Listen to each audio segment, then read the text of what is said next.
بسم اللہ الرحمن الرحیم اما بعد فقد قال رسول اللہ صلی اللہ علیہ وآلہ وسلم ان اللہ لیغضب لغضب فاطمہ ویرضى لرضاها صلوات علی محمد وآل محمد۔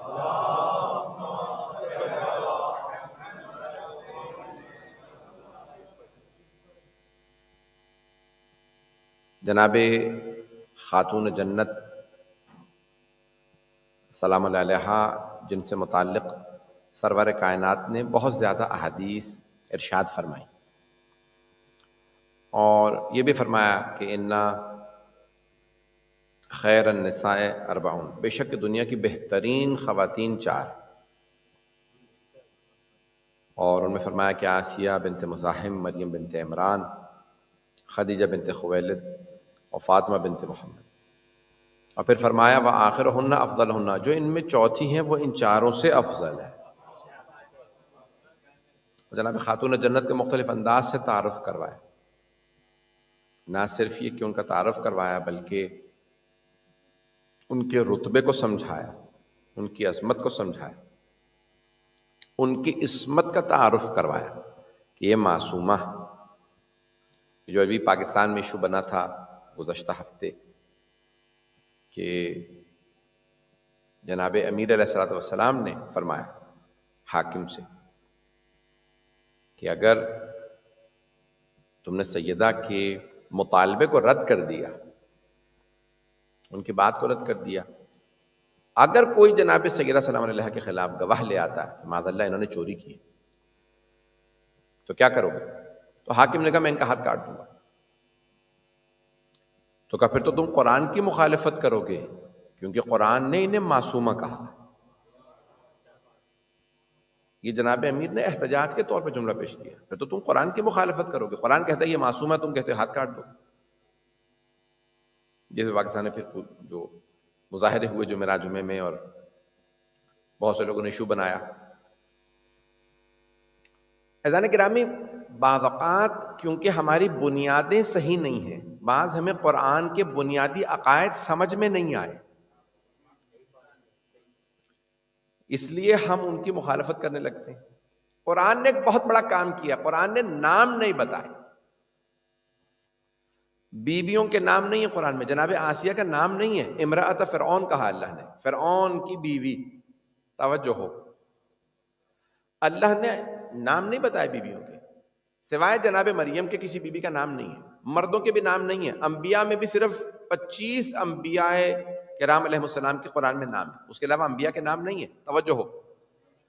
اللہ نے صحابہ کے بھی نام نہیں بتائے، یہ نہیں بتایا خیبر کا در کس نے اکھاڑا تھا، رکوع کی حالت میں انگوٹھی کس نے دی تھی، راہ خدا میں روٹیاں کس نے تقسیم کی تھیں، کون میدان احد سے بھاگ گیا تھا۔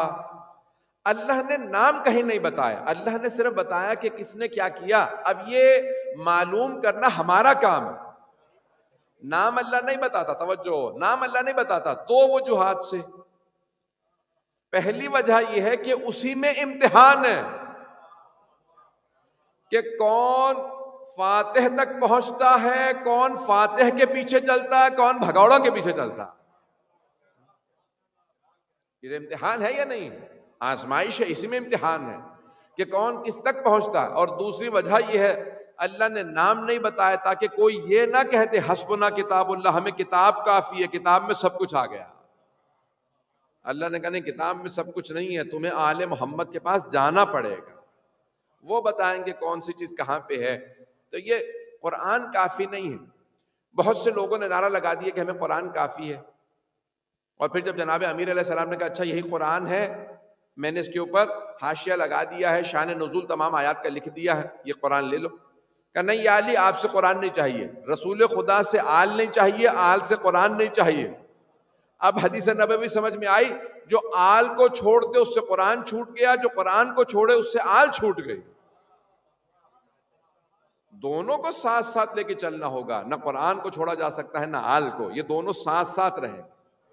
شہید دستغیب نے ایک بحث کی ہے کہ اشارہ بسبابتین، سبابہ اس انگلی کو کہا جاتا ہے، اسے کہا جاتا ہے وسطیٰ، توجہ ہے؟ درمیانی انگلی کہتے ہیں وسطیٰ، اور یہ جو انگوٹھے کے ساتھ والی انگلی کہتے ہیں سبابہ.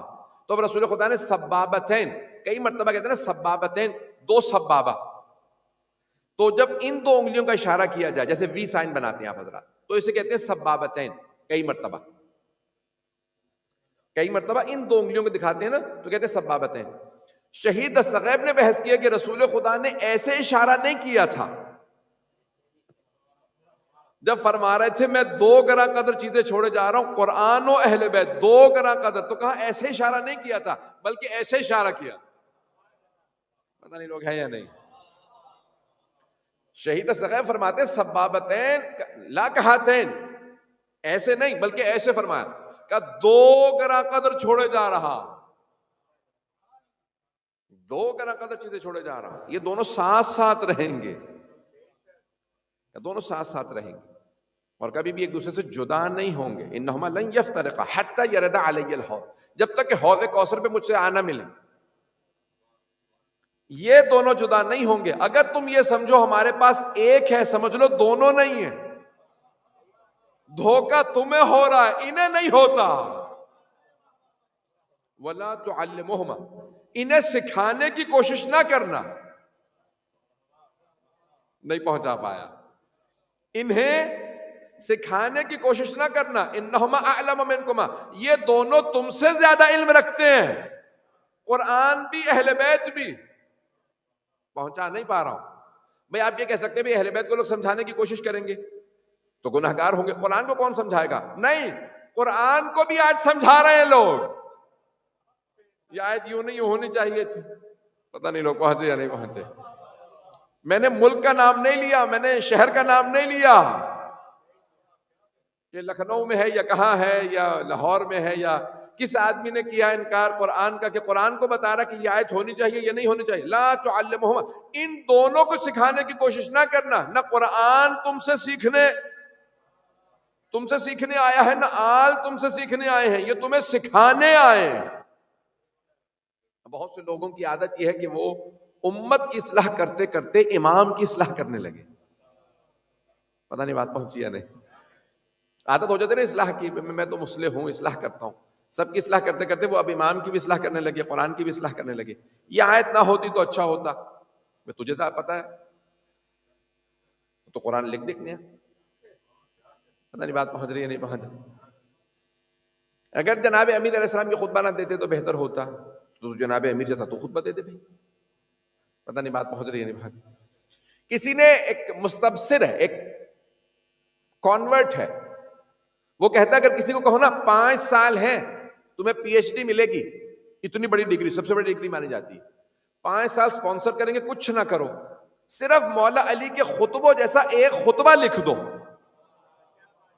کہا 5 سال زور لگا لے، ساری دنیا سپانسر کرے، پی ایچ ڈی بھی دے دو، پھر بھی ایسا سوچ کے خطبہ نہیں لکھ سکتا، ایسی سوچ کے دعا نہیں لکھ سکتا جیسی مولا علی نے دعا مانگی. بات پہنچ رہی ہے ایذان گرامی؟ اب سمجھ میں آیا میں کیا پیش کر رہا ہوں؟ ایذان گرامی، قرآن اور اہل بیت ہیں، انہیں سکھانے کی ضرورت نہیں ہے، یہ دنیا کو سکھانے آئے. یہ اب میں سب سے مخاطب ہوں، یہاں میں جملہ کہوں گا، اشارہ کروں گا، میں آگے بڑھ جاؤں گا، مجھے پرواہ نہیں کہ لوگ پہنچے نہ پہنچے، اور اگر پہنچ جائیں تو برا لگے نہ لگے، میں اپنا جو ذمہ داری سمجھتا ہوں میں پوری کروں. تو ایذان گرامی، اگر جناب سیدہ کوئی قانون پیش کرتی ہے تو پھر یہ اعتراض نہ کرو اس قانون سے کیسے ثابت ہوتا ہے، مجھے تو سمجھ میں نہیں آ رہا، سمجھ لانی اتنی بڑی ہے سمجھ میں آ جائے. بات پہنچی ہے میری؟ یہ مجھے سمجھ میں نہیں آ رہا کہ اس قانون سے سیدہ فدق کیسے ثابت کر رہی ہیں. اعتراض نہ کرو، سمجھنے کی کوشش کرو، کیونکہ سیدہ عصمت کبریٰ کے درجے پہ وہ علم لدنی کی مالک ہے. کہ اگر وہ فرماتی ہیں کہ قاعدۃ الید سے بی بی نے کہا کہ بھئی میرا حق بنتا ہے فدق پہ، تو اگر کوئی اپنے آپ کو بہت قابل عالم دین بھی سمجھتا ہوں اعتراض کرے تو اس کی عدالت بھی چلی جاتی ہے، علم بھی ضائع ہو جاتا ہے، دنیا کے اندر عزت بھی چلی جاتی ہے. ایسا ہی ہے، میں بڑی ذمہ داری سے کہہ رہا ہوں کہ جو آدمی جناب سیدہ سلام علیہ پہ، تو جناب سیدہ نے فرمایا، میں نے کہا تھا کہ میں اس کو پیش کروں گا کل مقدمہ فدق کو، اگر سننا پسند فرمائیں تو اب قرآن کے اندر ہے کہ ما افا اللہ علی رسول، جو اللہ اپنے رسول کو ایفا کر دے.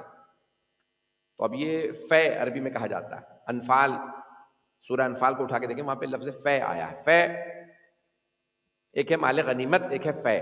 مال غنیمت جو جنگ میں حاصل ہو تو اس میں رسول خدا کا بھی حصہ ہوتا تھا، فاتح کا بھی حصہ ہوتا تھا. فاتح کا زیادہ حصہ ہوتا تھا، رسول خدا فرماتے تھے. پھر سواروں کا حصہ، پھر پیادوں کا حصہ، پھر جو لڑنے والے جو بھی آئے تھے، تیر انداز ہوں، نیزہ باز ہوں، ان سب کا حصہ. اور رسول خدا اتنے کریم تھے، وہ جو بعد الفتح،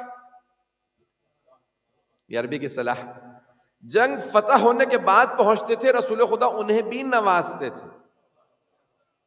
بات پہنچ گئی. کچھ لوگ جنگ فتح ہونے کے بعد پہنچ، یا رسول اللہ میں بھی حاضر ہوں.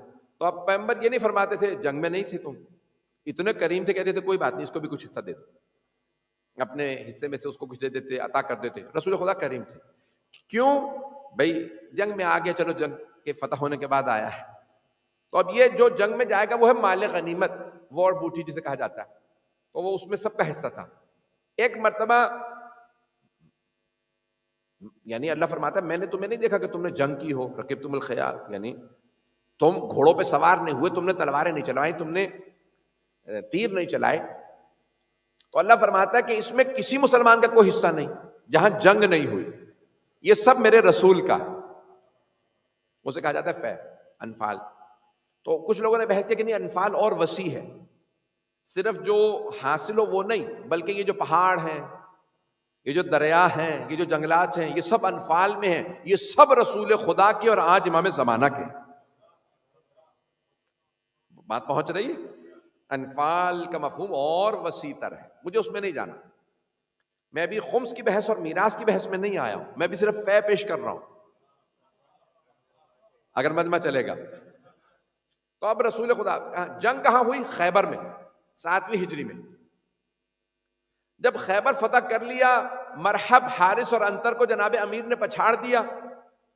اب خیبر سے جب واپس آ رہے تھے تو راستے میں تھا فدق.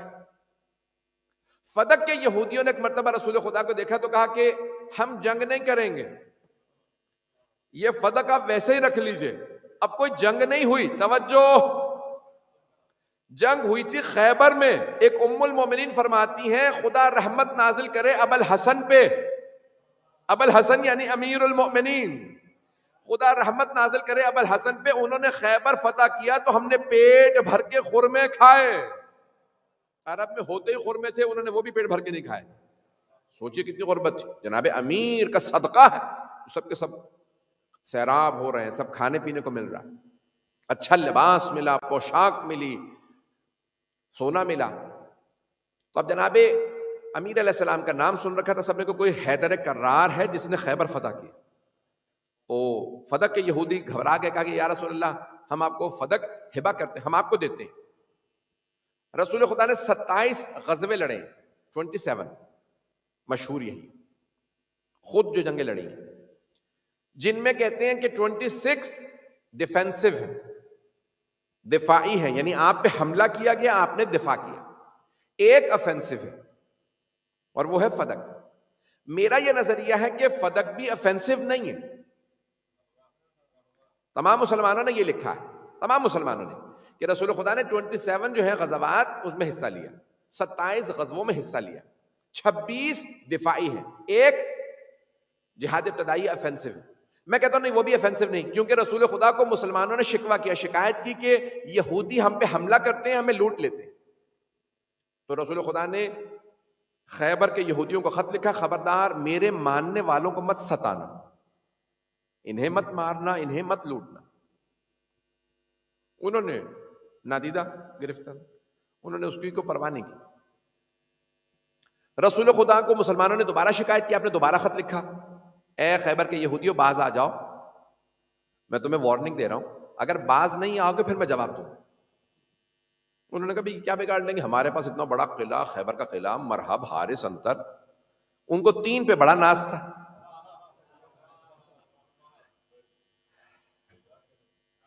اب تیسری مرتبہ سرور کائنات نے لکھا اگر ابھی بھی باز نہیں آتے ہو تو پھر میں وارننگ دے رہا ہوں کہ میں خود خیبر آؤں گا اور خیبر کو 40 دن میں فتح کر کے دکھاؤں گا.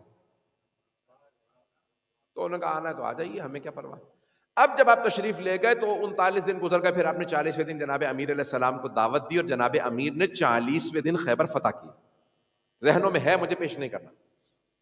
جب واپس آ رہے تھے تو اس وقت فدق کے یہودیوں نے کہا کہ یہ آپ باغ فدق رکھ لیجئے.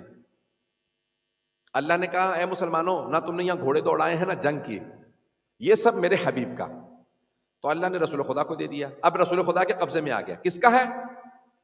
خود رسول خدا کا, امت کا نہیں ہے, حکومت کا نہیں ہے, صرف رسول خدا کا.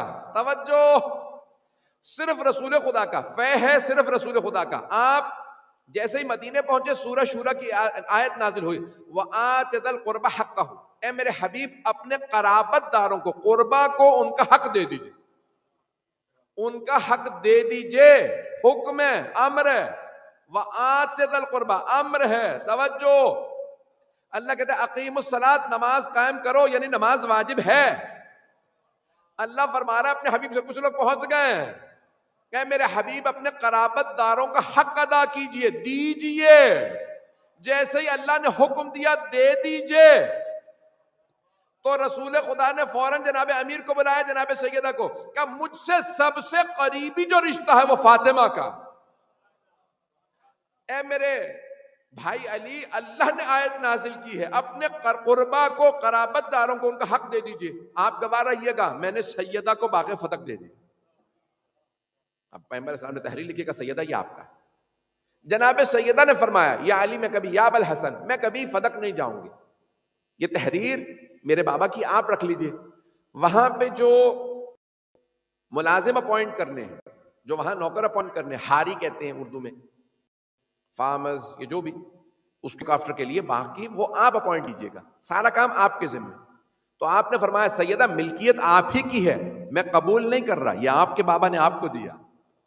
تاکہ کوئی یہ نہ کہے کہ بیٹی کا بھئی بہانہ تھا, جناب امیر نے رکھ لیا, کہ نہیں, رہے گا آپ کے پاس, ذمہ داری پوری میں نبھاؤں گا, کیونکہ آفٹر کی سارا کام میں کروں گا. ٹھیک. تو جانا گرامی, اب جناب 7 ہجری کے اندر جناب سرور کائنات جناب سیدہ کو دیا, 8 ہجری میں ظاہراً. اب جناب امیر کے پاس اس کی پوری کفالت اور اس کا ذمہ داری. اس زمانے میں 70,000 دینار اس کی انکم تھی. کتنی؟ 70,000 گولڈ کوئنز. گولڈ کوئن اگر آپ کنورٹ کریں نا آج, تو $20 ملین سے زیادہ بنتا ہے. کتنی انکم تھی؟ تو اب کسی بھی حکومت کے منہ میں پانی آ سکتا تھا. کیوں؟ وہ چاہتے تھے کہ بھئی اپوزیشن کو ویک کیا جائے. اپوزیشن کون تھی؟ ایک علی ابن ابی طالب علیہ السلام. ان کو ویک کرنا ہے, سیدہ کو کمزور کیا جائے. کیوں؟ جو انکم آتی تھی جناب سیدہ فقراء مدینہ میں بانٹتی تھی. یا ابوالحسن, سلمان کے گھر میں فاقہ ہے, یہ میری طرف سے بھجوا دیجیے. یا ابوالحسن, ابو ذر کا بچہ بیمار تھا, علاج کے پیسے بھجوا دیجیے. یا ابوالحسن, مقداد کے گھر کے اندر یہ مسائل تھے, میری طرف سے بھجوا دیجیے. کیوں؟ کس کی بیٹی ہیں؟ خدیجۃ الکبریٰ کی.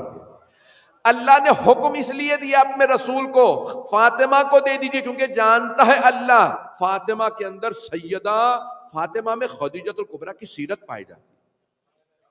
معصومہ بھی ہیں, عصمت کبریٰ پہ فائز ہیں, لیکن یہ اس کی بیٹی ہے جس نے ساری جائیداد مسلمانوں پہ قربان کر دی, اسلام پہ قربان کر دی. جب ماں ایسی ہے تو بیٹی تو ماں سے افضل ہے. یہ عام بیٹی نہیں ہے, یہ ماں کی بھی زینت ہے, یہ ماں کا بھی ناز ہے. جب ماں ایسی تھی تو کیسے ممکن ہے بیٹی یہ پیسہ جوڑنے لگے؟ یہ بھی سب قربان کریں گی پیسہ. اللہ نے اسی لیے کہا کہ سیدہ کو دے دو. اب ایک مرتبہ جناب سیدہ کے دروازے پہ دستک ہوئی. بی بی دروازے پہ آئے, کیا بات ہے, کون؟ کبھی بھی ہم آپ کے ہاری ہیں, فدق سے آئے, باغ فدق سے. کیوں آئے؟ کبھی بھی ہمیں حکومت نے نکال دیا, انہوں نے نام لیا, انہوں نے ہمیں مار کے نکال دیا اور آپ کے باغ پہ قبضہ کر لیا. کیوں؟ انہوں نے بتایا نہیں, انہوں نے ہمیں نکال دیا. گورنمنٹ نے ہمیں, they fired us, ہمیں مارا, نکال دیا, قبضہ کر لیا. بی بی نے وارننگ بھیجی, بتایا. اس کے بعد جناب سیدہ نے اپنی کزنز کا سارے جو تھیں, سیکنڈ تھرڈ کزنز, کیونکہ بی بی کے اپنے فرسٹ کزنز تو نہیں تھی, آپ کے والد اکلوتے بیٹے تھے, تو بنی ہاشم کی خواتین کو بلائے. کہ میرے ساتھ چلو، میں اپنا حق مانگنے جاؤں گا۔ اچھا، مدینے میں ایک خلفشاری سی تو مچی ہوئی تھی، ابھی بھی تازہ تھا، 28 سفر رسول خدا کا وصال ہوا، ربیع الاول، پہلی ربیع الاول کو دروازے پہ آگ لگی، اس کے بعد پھر اب جناب امیر پھر بھی بیعت نہیں کر رہے، اور یہاں تک بعض لوگوں نے جناب سیدہ کے خلاف لکھا ہے، مورخین نے، مسلمانوں نے، کہ جب تک سیدہ زندہ رہیں بنی ہاشم کو اکساتی رہیں کہ بیعت نہ کرو، اور بنی ہاشم نے جناب سیدہ کی زندگی میں خلیفہ کی بیعت نہیں کی۔ کیوں؟ کیونکہ سیدہ بھڑکاتی تھی، ان کے خلاف تقریریں کرتی تھی، بولتی تھی۔ ایک جملہ مولانا ابو الاعلیٰ مودودی نے، سید ابو الاعلیٰ مودودی نے لکھا ہے کربلا کے لیے، میں اسے جناب سیدہ کے لیے بھی استعمال کرنا چاہتا ہوں، مجمع ہے میرے ساتھ؟ مولانا سید ابو الاعلیٰ مودودی نے ایک سوال اٹھایا، وہ کہتے ہیں سوال یہ نہیں ہے کہ امام حسین نے یزید کی بیعت کیوں نہیں کی جبکہ سب نے بیعت کر لی تھی۔ پہنچ گئے؟ مولانا سید ابو الاعلیٰ مودودی کہتے ہیں سوال یہ نہیں ہے کہ جب ساری امت نے یزید جیسے کی بیعت کر لی تھی تو امام حسین علیہ السلام نے کیوں بیعت نہیں کی؟ کہ سوال یہ ہے کہ جب حسین ابن علی علیہ السلام نے یزید کی بیعت نہیں کی تھی تو امت نے بیعت کیوں کر لی؟ بات پہنچی؟ بات پہنچ گئی؟ سوال سمجھ میں آیا؟ وہ کہتے ہیں the question is not why did Imam Hussein alayhi salam not pay allegiance to Yazid when the whole ummah had paid allegiance to Yazid. The question is why did the ummah pay allegiance to Yazid when Hussein ibn Ali alayhi salatu wasalam had not paid allegiance to Yazid. Did you all get it? میرا بھی یہی سوال ہے، انہوں نے امام حسین علیہ السلام کے لیے فرمایا مولانا ابو الاعلیٰ مودودی نے، میں کہتا ہوں جناب سیدہ کے لیے۔ سوال یہ نہیں ہے کہ علی و سیدہ سب لوگوں کو مخالفتیں کرتے رہے کہ بیعت نہ کرو خلیفہ کی، سوال یہ ہے جب ان دونوں نے مخالفت کر دی تو امت نے بیعت کیسے کی؟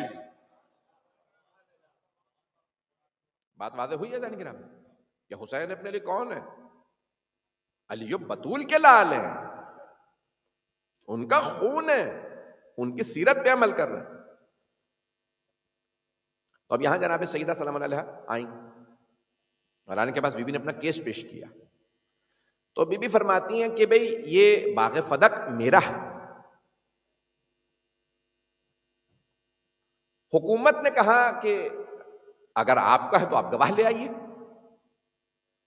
اب بی بی نے یہاں قانون جانتے کیا پیش کیا؟ بی بی نے فرمایا کہ قاعدۃ الید کے تحت، یہ دنیا کو جو لا ہے نا، یہ قاعدۃ الید، یہ جناب سرور کائنات نے دیا، برٹش لیگل سسٹم کے اندر یہ قانون ہے، برٹش نے پوری دنیا کو دیا، جہاں جہاں یہ رول کرنے گئے، حتیٰ کسی بھی دنیا کے سسٹم میں دیکھ لیں، امریکن، سب جگہ پہ آپ کو لیگل سسٹم میں یہ قانون ملے گا، the law of position, the law of position, اسے کہتے ہیں عربی میں قاعدۃ الید، ید کہتے ہیں ہاتھ کو، لا آف پوزیشن، قاعدۃ الید یعنی جس کے پاس، جس کے قبضے میں ہو کوئی چیز، اردو میں ہم کہتے ہیں قبضہ۔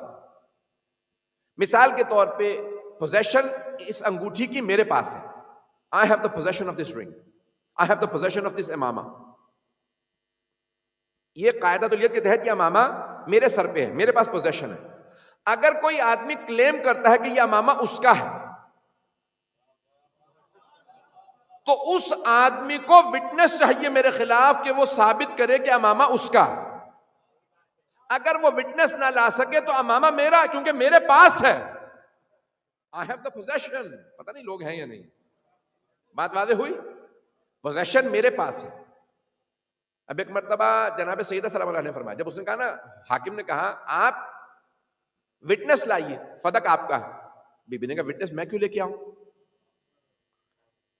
میری تو پوزیشن میں ہے، تیرے لوگوں نے میرے ملازموں کو وہاں سے نکال دیا، اگر تو کہتا ہے کہ تیرا ہے تو تو وٹنس لے کے آ، مجھے وٹنس نہیں چاہیے۔ پتہ نہیں لوگ ہیں یا نہیں، بات کلیئر ہو رہی ہے یا نہیں ہو رہی؟ بی بی نے فرمایا وٹنس تو تجھے چاہیے، تو چھین رہا ہے، تو وٹنس لے کے آ۔ اس نے کہا کہ نہیں، وٹنس تو آپ ہی کو لانی پڑے گی، میں وٹنس نہیں لاؤں گا، میں نے تو قبضہ کر لیا۔ اور بیوی نے فرمایا ٹھیک ہے پھر علی میرے گواہ ہیں. جب جناب امیر کو پیش کیا تو اس نے کہا کہ نہیں یہ تو آپ کے شوہر ہیں, ان کی گواہی قبول نہیں ہے آپ کے حق میں. تو بیوی نے فرمایا کہ کیوں, کیا قرآن میں لکھا ہے کہ شوہر کی گواہی بیوی کے حق میں قبول نہیں؟ Does the Holy Quran give such a verdict? Is there an ayat in the Holy Quran that says that the husband cannot bear witness for the wife? اس نے کہا نہیں آیت تو کوئی نہیں ہے. بیوی نے کہا کیا میرے بابا نے فرمایا, کوئی حدیث ہے کہ میرے بابا نے فرمایا کہ شوہر بیوی کے حق میں گواہی نہیں دے سکتا؟ اس نے کہا نہیں رسول خدا نے بھی نہیں فرمایا. کہا پھر کیوں قبول نہیں کرے گا؟ کہا نہیں بس میں قبول نہیں کروں گا, علی کی گواہی قبول نہیں ہے, اگر کوئی اور گواہ ہے تو لے آئیے. دیکھیں گورنمنٹ کا بہت پریشر ہوتا ہے, کوئی گواہ ہو بھی تو پیچھے ہٹ جاتا ہے, گورنمنٹ سے کون لڑے, اسٹیٹ سے کوئی نہیں لڑتا. تو جناب سیدہ نے فرمایا پھر میرے دونوں بیٹے حسن و حسین میرے گواہ, حسنین میرے گواہ, میرے دونوں بیٹے. اس نے کہا لیکن اس میں تو حدیث ہے رسول خدا نابالغ کی گواہی قبول نہیں کرتے تھے. They are not adults. The Holy Prophet never accepted the witness of children. یہ دونوں تو بچے ہیں, 10 برس 9 برس, ان کی 9 اور 8 برس کے ان کی گواہی قبول نہیں ہے. بی بی نے فرمایا تو کیا میرے بابا کو نہیں پتا تھا یہ ابھی بالغ نہیں ہے؟ انہوں نے فرمایا الحسن والحسین سیدہ شباب اہل الجنہ, حسن و حسین جوانان جنت کے سردار ہیں. وہ 4 برس کے تھے, وہ 3 برس کے. میرے بابا نے فرمایا یہ دونوں جوانان جنت کے سردار ہیں, یہ نہیں فرمایا تھا جب بالغ ہوں گے تو بنیں گے, یہ تو نہیں فرمایا تھا when they become adults they will become the princes of the youth of heaven. کہا ابھی ہیں. ہاں یہ دونوں ان الحسن والحسین سیدہ شباب اہل الجنہ ہیں. کہا جو بھی ہو میں قبول نہیں کروں گا. بی بی نے فرمایا پھر ام ایمن میری گواہ. حضرت ام ایمن جناب آمنہ کی کنیز تھی, مادر رسول خدا کی, بہت لوئل اس خاندان سے. جناب آمنہ سے میراث میں ملی رسول خدا کو. رسول خدا نے کہا آپ آزاد ہیں کیونکہ آپ نے مجھے پالا. انہوں نے کہا نہیں میں کہیں نہیں جاؤں گی, میں نے آپ کی ماں سے وعدہ کیا تھا جب تک زندہ رہوں گی میں محمد کی حفاظت کروں. رسول خدا سے جناب سیدہ کو ملی تو پنجتن میں سے 4 کی ولادت کی گواہ جناب ام ایمن ہے. تو رسول خدا نے فرمایا تھا ام ایمن کی گواہی پوری ہے. یہ ام ایمن رسول خدا کی ولادت کی گواہ جناب سیدہ امام حسن امام حسین, مولا علی کی نہیں. کیوں؟ کیونکہ مولا کی ولادت ہے کعبے میں. پتہ نہیں مجمع ہے یا نہیں. تو اب جناب ام ایمن بہت ضعیف تھی, کھڑی ہو گئی, کہا ام ایمن میری گواہ. حاکم نے کہا ان کی گواہی قبول نہیں کیونکہ قرآن نے کہا ہے خاتون کی گواہی آدھی ہے, یہ تو عورت ہے, ان کی گواہی آدھی. جناب ام ایمن کھڑی ہوئی برقعے میں تھی, بوڑھی خاتون تھی, مجمع کا رخ کیا. ایھا الناس ہے لوگوں, یاد ہے اسی مسجد میں اسی منبر سے رسول خدا نے فرمایا تھا اگر ام ایمن کبھی گواہی دے تو اس کی گواہی آدھی نہیں پوری ہے, کیونکہ یہ میری گواہ ہے. سارا مجمع خاموش رہا. اب بی بی نے فرمایا جناب ام ایمن نے تم سب کی خاموشی بتا رہی ہے سب کو یاد ہے, اگر یاد نہ ہوتا تو تم کہہ دیتے ہمیں یاد نہیں ہے. پتہ نہیں بات پہنچی یا نہیں پہنچی. اگر یاد نہ ہوتا تو سب کہہ دیتے we don't remember. If you don't remember then speak. Your quiet words are a hindrance, are a sign that you all remember that the Holy Prophet from this pulpit had uttered these words that Ayman's witness is equal to a man. اب جناب سیدہ کی ساری گواہیاں رد کر دی گئیں. جب گواہیاں رد کر دی گئیں تو بی بی نے فرمایا ٹھیک دیکھ باغ فدق میرا, تحریر بھی پیش کی, اختتام پہ پیش کروں گا. بی بی نے فرمایا کہ ٹھیک ہے تو نہیں مانتا کہ باغ فدق میرا کیونکہ میرے پاس گواہ نہیں ہے, اور گواہ جو ہیں وہ تو مانتا نہیں, تو میں تو کہتی میرا, تو کہتا میرا نہیں ہے. اچھا میرا نہیں ہے یہ بتا کس کا ہے؟ توجہ ہے مجمع میرے ساتھ. بی بی نے سوال کیا تو کہتا باغ فتق میرا نہیں, میں کہتی میرا, تو کہتا نہیں ہے. یو آر بلائنگ می, تو میری تکذیب کر رہا, تو کہتا میرا نہیں ہے. یہ بتا اگر میرا نہیں ہے تو کس کا ہے باغ فدق؟ اس نے کہا رسول خدا کا. کس کا ہے؟ رسول اللہ صلی اللہ علیہ وسلم. تو بی بی نے فرمایا کہ اچھا یہ مانتا ہے میرے بابا کا ہے؟ کہا ہاں وہ تو سب کو پتا ہے.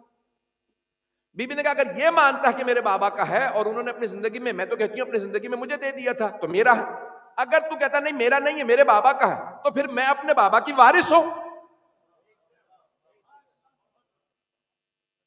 اس نے کہا نہیں، لیکن رسول خدا مجھ سے کہہ گئے تھے کہ نحن معاشر الانبیاء لا نرث ولا نورث وما ترکنا فہو صدقہ. ہم گروہ انبیاء نہ کسی کے وارث ہوتے ہیں نہ ہمارا کوئی وارث ہوتا، جو ہم چھوڑ جائیں وہ صدقہ ہوتا. تو ہے رسول خدا کا لیکن آپ کا نہیں ہے، صدقہ ہے. بی بی نے فرمایا یا ابن ابی قحافہ، بی بی نے اس کا نام لیا، یا ابن ابی قحافہ اترث اباک ولا ارث ابی، اے ابو قحافہ کے بیٹے کیا تو اپنے باپ کا وارث ہے میں اپنے بابا کی وارث نہیں؟ لقد جئت شیئا فریا، تو اسلام میں ایک نئی بدعت رکھ رہا کہ بیٹیاں وارث نہیں ہیں. اس نے کہا نہیں میں یہ نہیں کہہ رہا کہ بیٹیاں وارث نہیں ہیں، میں تو یہ کہہ رہا ہوں کہ انبیاء کا کوئی وارث نہیں ہوتا. ورژن چینج ہوتا چلا گیا، جیسے جیسے بی بی دلیلیں پیش کرتی گئیں وہاں پہ پوائنٹ آف ویو چینج ہوتا رہا. پہلے کا بیٹیاں، اچھا بیٹیاں تو ہر بات پہ مجھ سے گواہ مانگتا، یہ جو تو نے ابھی حدیث گھڑی ہے the hadith that you've just fabricated, you asked me for a witness for everything. Do you have a witness for this hadith? کیا تیرے پاس اس حدیث کا کوئی گواہ ہے؟ یہ حدیث تو نے ابھی گھڑی ہے، یہ حدیث میرے بابا کی نہیں ہو سکتی.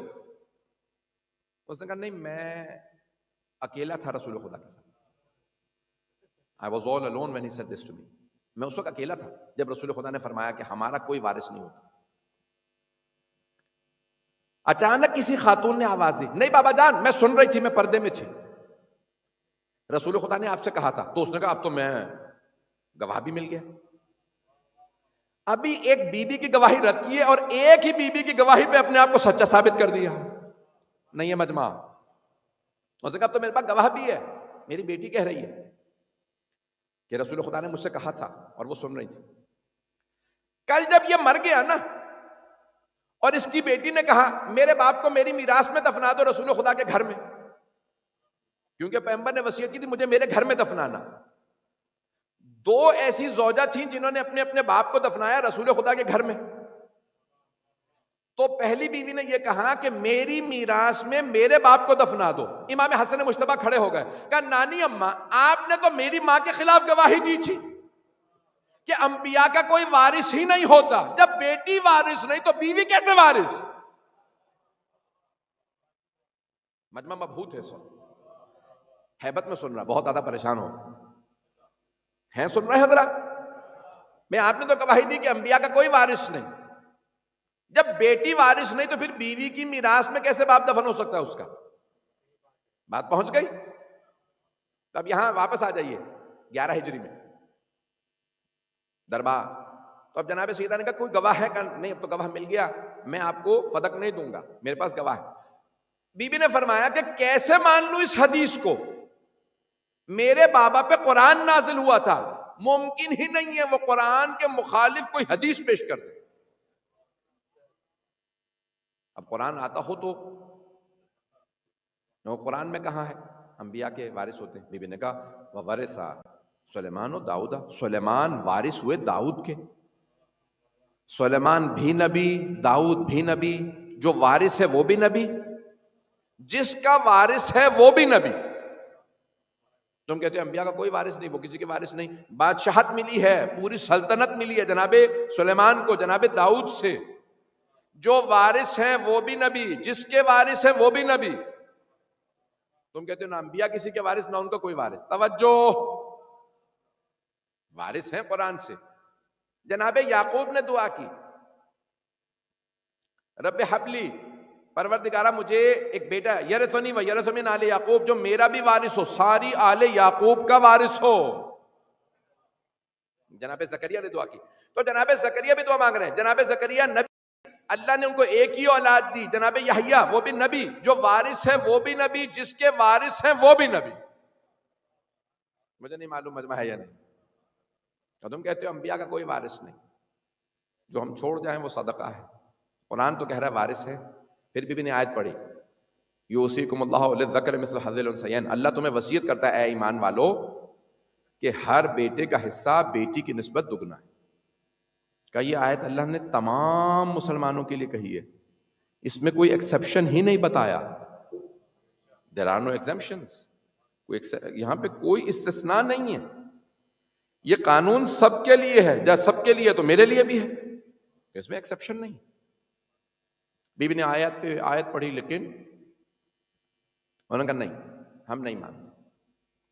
اور پہلا مقدمہ ہے بی بی کا فے ہے، بابا نے میری زندگی میں اپنی زندگی میں مجھے دے دیا تھا۔ جب نہیں مانا تو کہا کس کا ہے؟ کہا نہیں، رسول خدا، رسول خدا کا ہے تو میں وارث ہوں، میراث۔ اب بعض لوگوں نے پیش کیا کہ بھئی اگر خمس میں بھی حساب کرتا تھا تو پھر جناب سیدہ ہی کا بنتا تھا، اور تو کوئی خمس کا وارث بھی نہیں تھا۔ اس وقت کون سے سادات، پتہ نہیں لوگ ہیں یا نہیں۔ فے مانو تو سیدہ کا، میراث مانو تو سیدہ کی، اور اگر خمس مانو تب بھی سیدہ کا حق بنتا ہے، کسی اور کا حق نہیں بنتا۔ لیکن انہوں نے یہ فوراً کہا کہ نہیں، ہمیں قبول نہیں۔ اگر رسول خدا کی کوئی تحریر دکھا دیں، یہ البتہ روایات میں موجود ہے لیکن کم، اس کے لیے بھی پاکستان سے ہمارے بہت بڑے عالم دین نے پوری کتاب شائع کی ہے 20 سے زیادہ حوالوں کے ساتھ، کہ یہ روایت بھائیوں کی کتابوں میں موجود ہے۔ تو بی بی نے پیش کیا کہ میرے پاس تحریر بھی موجود ہے، میرے بابا نے تحریر لکھی تھی جس میں میرا نام لکھ کے کہا باغ فدق سیدہ کا تحریر دکھاؤ تو ہم مان لیں گے۔ بی بی نے تحریر بھیجی، ایک نے پڑھی، کہا ہاں، دوسرے سے کہا ہاں تحریر ہے، کہا نہ مت مان، اگر تم مان گیا تو سب کچھ ماننا پڑے گا۔ فاطمہ نے شروع فدق سے کیا، یہ خلافت تک ہر بات منوائیں گی، ہماری ہر غلطی منوائیں گی، مت مان۔ پڑھایا، اس نے پڑھا، ایک مرتبہ تحریر کو پھاڑ دیا، بس تحریر کا پھاڑنا تھا، ہوا میں اڑانا تھا۔ جناب سیدہ کا ایک مرتبہ دل ٹوٹ گیا تو بی بی کے آنسو بہنے لگے۔ اس مقام پہ علماء نے یہاں پہ بڑے سخت جملے مصائب کے لکھے ہیں، میں نہیں پڑھوں گا، آنے والے دنوں میں علماء آپ کے سامنے مصائب پیش کریں۔ بس تحریر کا پھاڑنا تھا۔ کوئی بہت امید سے آیا ہو نا، اور اس کا وہ کام ہوتے ہوتے بگڑ جائے تو دل ٹوٹ جاتا ہے۔ جب دل شکستہ ہو نا، اللہ ٹوٹے ہوئے دل کی فوراً سنتا ہے۔ بی بی کا دل ٹوٹ گیا ایک مرتبہ،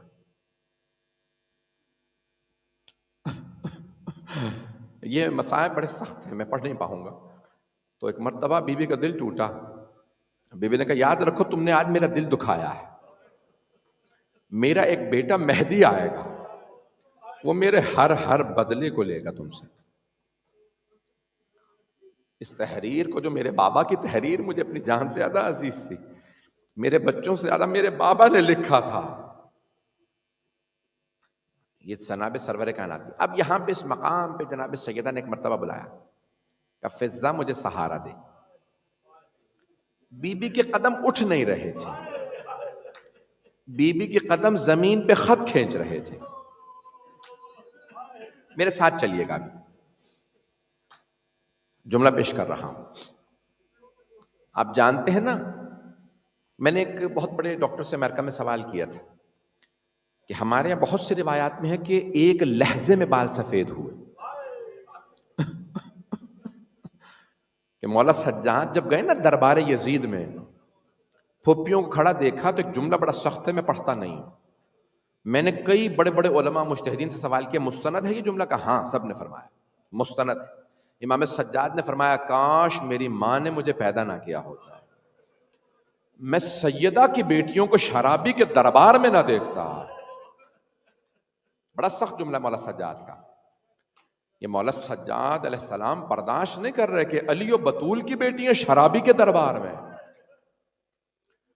تو کہتے ہیں کہ یہ جو ایک لہجے میں نے ان سے سوال کیا، ڈاکٹر سے، بہت بڑے ڈاکٹر تھے، میں نے کہا کیا ایک انسٹنٹ، اس نے کہا ہاں مولانا، اگر کسی آدمی کو بڑا دل کا صدمہ لگے نا تو انسٹنٹلی بال سفید ہو سکتے ہیں، ایک لہجے میں بال سفید ہو جاتے ہیں.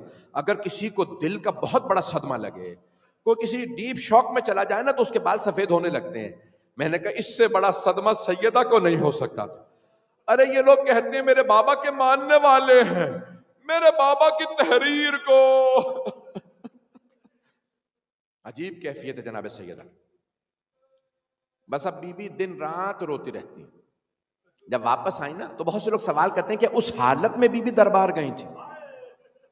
ارے جب بی بی نے دیکھا نا کہ امیر المؤمنین کے گلے میں لوگ رسی ڈال رہے ہیں، یا علی بیعت کیجیے. بہت سے کہتے ہیں ایسا ممکن نہیں. بہت سے لوگ کہ شیر خدا کے گلے میں رسی آ سکتی ہے. جب جناب سیدہ پہ حرف آیا تھا نا تو مولا نے گربان میں ہاتھ ڈالا ایک آدمی کے، اسے زمین پہ پٹکا، سینے پہ پاؤں رکھا. علامہ مجلسی نے لکھا سینے پہ پاؤں رکھ کے ایک جملہ کہا، اگر مجھے رسول خدا نے اجازت دی ہوتی میں تجھے جان سے مار دیتا، لیکن میں نے رسول خدا سے وعدہ کیا تھا یا رسول اللہ آپ کے بعد تلوار نہیں اٹھاؤں گا. کہا تھا نا رسول خدا نے یا علی میرے بعد تلوار نہ اٹھائیے گا، یہ سب دوبارہ برکش کر جائیں گے، سب دوبارہ کافر ہو جائیں گے. اب جناب امیر علیہ السلام ایک مرتبہ جب لے جائے گیا نا، کہا کہ علی سے بیعت لو. مولانا نے کہا نہیں بیعت نہیں کروں گا. جب گلے میں رسی ڈالی، لے آئے، دربار میں لے آئے، مسجد میں لے آئے، بار بار کہا یا علی بیعت کیجیے. کہا نہیں بیعت نہیں کروں گا. سارا کا سارا مجمع دیکھنے لگا. جناب سلمان رونے لگے. جناب عباس آگے بڑھے گا، خبردار ہاتھ نہ اٹھانا، یہ علی ابن ابی طالب ہے، تم جانتے ہو تمہاری تقدیر بدل دے گا اگر ایک علی ابن ابی طالب کو جلال آیا. تو جناب امیر سے کہا کہ آپ بیعت کیجئے. مولا نے اپنے ہاتھ کو بند کر لیا. کہا نہیں بیعت نہیں کروں گا. آنے والے نے ایک مرتبہ علی کے ہاتھ پہ ہاتھ رکھا، کہا سب سے کہہ دو بیعت ہو گئی، علی کو جانے تو یہ بیعت نہیں کریں گے. ایک مرتبہ جناب امیر وہاں پہ کھڑے تھے، آواز دی، کہا سلمان فوراً روضہ رسول پہ جاؤ. کہا مولا کیوں؟ کہا دیکھتے نہیں مسجد نبوی کی دیواریں اٹھتی نظر آ رہی ہیں، سیدہ بددعا کرنے والی. جناب سلمان روتے ہوا ہے، کہا فضا سیدہ سے کہو سلمان آیا. سر پہ برقع لے لے، میں اندر آنا چاہتا ہوں. لگتا ہے سیدہ نے بالوں کو بکھرا دیا تھا. ایک مرتبہ سیدہ نے اپنے سر پہ برقع رکھا، کہا سلمان کیا بات ہے؟ کہا بی بی علی فرماتے ہیں میرے حق کا واسطہ بددعا نہ کیجیے گا. اجرکم اللہ، اجرکم اللہ، میں بھی پڑھوں گا. جناب امیر نے فرمایا سیدہ میرے حق کا واسطہ. بی بی نے ایک مرتبہ کہا بابا علی کے ہوتے ہوئے حسن و حسین یتیموں کی طرح کھانا کھاتے ہیں، لیکن بابا میں نے کبھی آپ سے شکوہ نہیں کیا. بابا میرا محسن شہید ہوا، میں نے آپ سے شکوہ نہیں کیا. بابا جلتا ہوا دروازہ مجھ پہ گر گیا، بابا میں نے آپ سے شکوہ نہیں کیا. بابا علی کا حق چھین لیا گیا، میں نے شکوہ نہیں کیا. بابا ہمارے گھر میں فاقے، میں نے شکوہ نہیں کیا. بابا میرا فدق چھین لیا گیا، میں نے شکوہ نہیں کیا. لیکن بابا آج میری آنکھوں کے سامنے میرے سرتاج کو لے گئے، بابا میں شکوہ کرنے آئی ہوں. بس بھئی عجیب و غریب انداز ہے جناب سیدہ کا. پھر جب جانے لگی نا تو فرمایا کہا بابا میں علی کی خاطر بددعا کرنے آئی تھی، علی کی خاطر بغیر بددعا کیے واپس جا رہی ہوں. اجرکم اللہ، اجرکم اللہ. بہت زیادہ وقت نہیں لوں گا. بھئی امیر المؤمنین و جناب سیدہ دونوں بہت مظلوم ہیں. ایک جملہ پیش کروں گا، مجھے معاف کر دیں. میں جانتا ہوں یہاں پہ بہت زیادہ سادات بیٹھے ہیں، بہت سے سادات کہتے ہیں ہم جناب سیدہ کے سخت مصائب نہیں سن پاتے. مجھے معاف کر دیجیے اگر میں سخت جملہ کہوں. ایک بہت بزرگ مرجع سے شیخ محمد حسین اصفہانی سے، مرحوم عطا اللہ کمپانی سے کسی نے سوال کیا. شیخ محمد حسین کمپانی سے سوال کیا نجف اشرف میں کسی نے. ایک نجف کے مرجع نے خود مجھے بتایا کہ ان سے سوال کیا آقا ہمارے ممبروں سے پڑھا جا رہا ہے کہ سیدہ الٹی طرف کی کروٹ نہیں لے سکتے تھے، کیا یہ صحیح ہے؟ تو مرحوم عطا اللہ شیخ محمد حسین کمپانی اصفہانی نے فرمایا کہ نہیں، روایت یہ نہیں ہے کہ بی بی الٹی طرف کی کروٹ نہیں لے سکتی تھی، روایت یہ ہے بی بی کروٹ ہی نہیں لے سکتی تھی. نہ بی بی سیدھی طرف کی کروٹ لے سکتی تھی، نہ بی بی الٹی طرف کی. کہ امیر المومنین سہارا دے کے بٹھاتے تھے. اجرکم اللہ، اجرکم اللہ. بس بھائی آج جس کے آنسو آئے نا وہ خشک نہ کرے، چہرے پہ مل لے، چہرے پہ آنسو کو مل لیجیے گا، شفاعت میں کام آئیں گے. امام زمانہ سے کہے گا مولا آپ کی دادی پہ ہم نے آنسو بہائے. اجرکم اللہ، اجرکم اللہ. مرحوم فرماتے تھے سیدہ کروٹ ہی نہیں لے پاتی تھی، نہ سیدھی طرف کی نہ الٹی طرف کی. ایک دن میری طرف دیکھیے گا، ایک دن کسی بی بی نے جناب سیدہ سے کہا بی بی میں نے خود اپنی آنکھوں سے دیکھا علی مدینے کے بازار سے گزر رہے تھے، کسی نے علی کو سلام نہیں کیا. جناب سیدہ سارا دن روتی رہی. جیسے ہی عصر پہ ظہر کے بعد جناب امیر گھر آئے نا، مدینے کی گرمی تھی، جناب سیدہ نے سوال کیا یا ابا الحسن مجھے کسی نے بتایا ہے کہ آپ جب مدینے کے بازار سے گزرتے ہیں نا تو اب مدینے والے آپ کو سلام نہیں کرتے. مولا کے آنسو بہنے لگے. خدا کسی غیرت مند مرد کو یہ وقت نہ دکھائے. جناب امیر سے ایک مرتبہ جناب سیدہ نے فرمایا، کہا یا علی مجھے کھل کے بتائیے کیا یہ بات سچ ہے مدینے والے اب آپ کو سلام نہیں کرتے؟ مولا نے فرمایا سیدہ اتنا ہی نہیں، اگر میں سلام کرتا ہوں لوگ جواب بھی نہیں دیتے.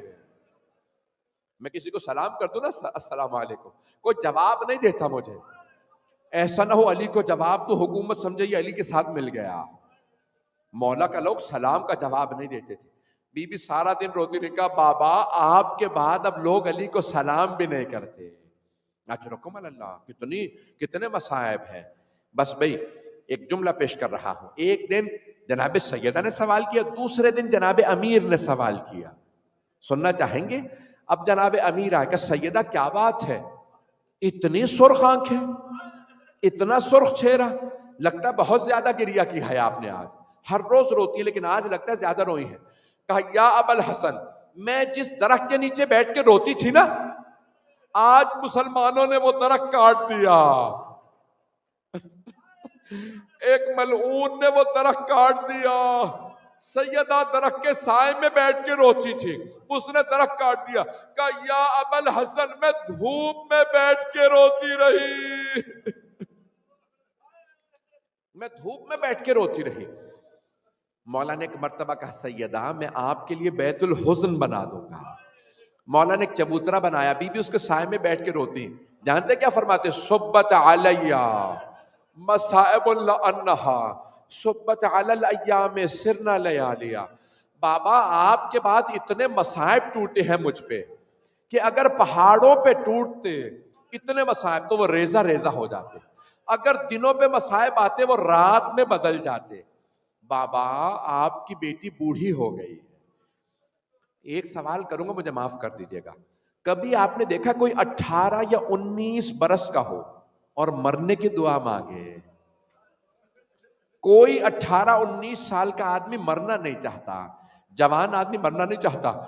بی بی کی ابھی 19ویں سالگرہ بھی نہیں آئی تھی. ایک مرتبہ نہ جانے کتنے مصائب بیتے، جناب سیدہ نے ہاتھ بلند کیے کہ الہی عجل وفاتی، پروردگارہ مجھے موت بھیج دے، اب میں جینا نہیں چاہتی، مدینے والے مجھے مسلسل رلاتے. میں اپنے بابا کے پاس جانا چاہتی ہوں، میں اپنے بابا کے پاس جانا چاہتی ہوں. اجرکم اللہ، اجرکم اللہ. کتنے مصائب بیت گئے، بی بی دنیا سے جانے کی دعائیں مانگ رہی ہیں. آخری جملے پیش کر رہا ہوں، بس بھئی آخری جملے سن لیجئے. جب جناب سرور کائنات کا آخری وقت تھا نا تو بار بار کوئی دروازے پہ آتا، جناب سیدہ جاتی. کیا بات ہے، کس سے ملنا؟ کہ مجھے رسول خدا سے ملنا. جناب سیدہ آئیں، کہ نہیں میرے بابا بیمار ہیں چلے جاؤ. رسول خدا نے کہا بی بی کیا بات ہے بیٹی، آپ بار بار دروازے پہ جاتی ہیں؟ کہا بابا کوئی عرب ہے بار بار آپ کا پوچھتا ہے. کہا بیٹی یہ ملک الموت ہے. بابا میں چہرہ نہیں دیکھا کرتی. کہا بیٹی یہ کسی گھر میں اجازت لے کے نہیں جاتا، یہ آتا ہے اللہ کا حکم بجا لاتا. یہ آپ کی تعظیم میں اندر نہیں آ رہا، یہ سیدہ کا گھر ہے، ملک الموت بھی رک گئے، میں اندر نہیں جاؤں گا، یہ سیدہ جب تک اجازت نہ دے. او مسلمانوں اس دروازے پہ آگ نہ لانا.